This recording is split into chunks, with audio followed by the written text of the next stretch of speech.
Guys, korang pernah tak cerita buruk pasal seseorang lah yang korang kenal dan lepas tu korang share balik dekat TikTok and sambil cakap, aku tak tahulah betul atau tidak, aku cuma share apa yang orang tu cakap. Korang ingat ayat tu dah cukup ke untuk selamatkan korang daripada kena saman? Jawapannya tak semestinya tau. Tengok apa jadi dalam kes Caprice dengan Abid Liu. Sebenarnya cerita ni dalam satu podcast. Si Caprice ni dia buat 7 kenyataan yang dipertikaikan lah, dan akhirnya mahkamah arahkan Caprice untuk bayar 200,000 ganti rugi tambah 20,000 kos. Dan yang menariknya, Caprice bukanlah orang yang tampil membuat dakwaan pasal kes tersebut, tapi dia bagi platform kepada orang lain untuk bercakap. So macam mana orang yang interview dan juga publish cerita orang lain pun boleh kena saman macam ni kan? Dan dekat mana sebenarnya batas antara kita share cerita orang, buat awareness dengan defamation? Okey, yang ini semua content creator, influencer dan juga pengguna social media kena tahulah.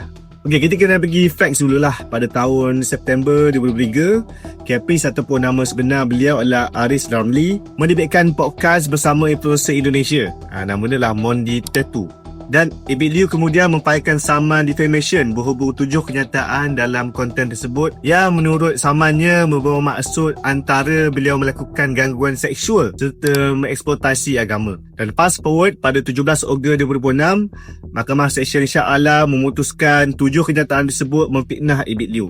Dan Caprice diperintahkan membayar 200,000 damages tambah yang ada 20,000 as a legal cost.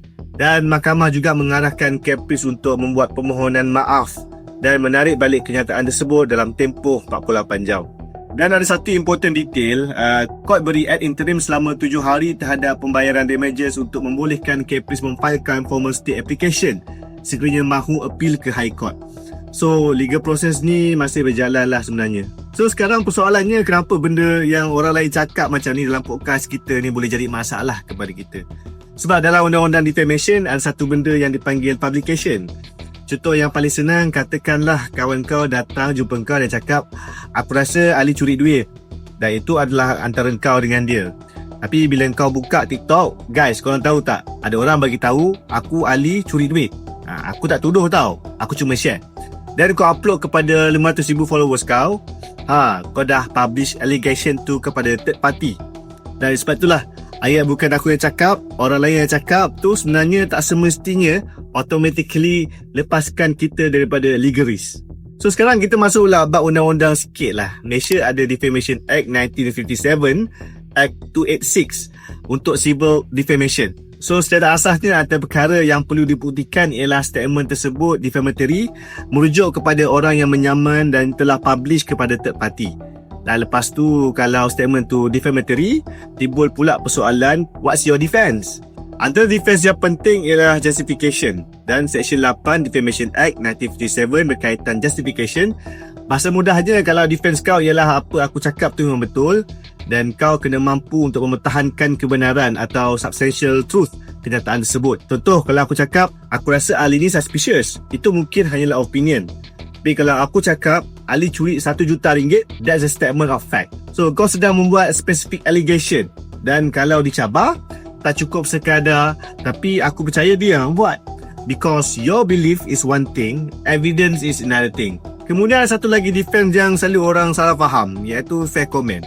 Fair comment ni bukan bermaksud aku boleh cakap, pada pendapat aku, Ali pencuri, dan lepas tu settle. Tak boleh lah. Kau tak boleh lah simply convert factual allegation tu menjadi opinion dengan tambah pada pendapat aku, kan?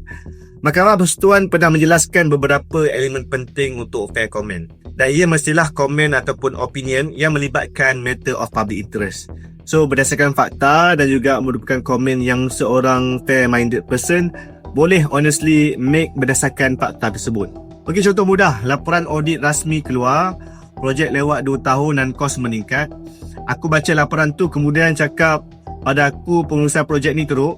That's an opinion based on facts. Tapi kalau aku terus cakap, projek manager ni curi duit, itu dah jadi factual allegation mengenai criminal conduct. Nampak tak beza dia? Sebab itulah aku nak sentuh satu perkataan favourite dekat internet, allegedly. Allegedly dia curi. So guys, allegedly ni is not a magic word. Dia bukan tambah satu kataan tu dan terus keluar legal force field keliling kita. Court boleh melihat keseluruhan statement dan juga konteks bagaimana orang biasa memahami apa yang kita sampaikan. Sama juga kalau satu screenshot tiba-tiba viral, tak tahu original ke tak tahu source, tak tahu full context, terus buka kamera, guys rupanya selama ni dia careful sebab cara kita present cerita tu boleh membuatkan audience memahami bahawa kita sedang menyampaikan sesuatu sebagai fact. Sebab itulah bila aku buat konten mengenai sensitive issue, wording sangat penting sebenarnya. Individu tu mendakwa, tu lain kan. Polis sedang siasat, tu lain. Mahkamah mendapati, itu lain. Dengan dia memang buat, itu completely different lah punya statement. So nampak macam benda kecil, but legally it matters. Dan satu lagi yang aku nak clear tentang kes Caprice dengan Abilene ni adalah tentang civil defamation suit. So jangan confuse dengan criminal defamation. Malaysia juga mempunyai section 499 Penal Code berkaitan criminal defamation.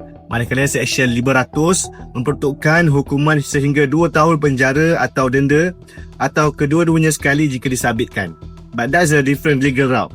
Kes Caprice ni civil, sebab itulah jangan kata Caprice ni didenda RM200,000 bawah section 500. Salah.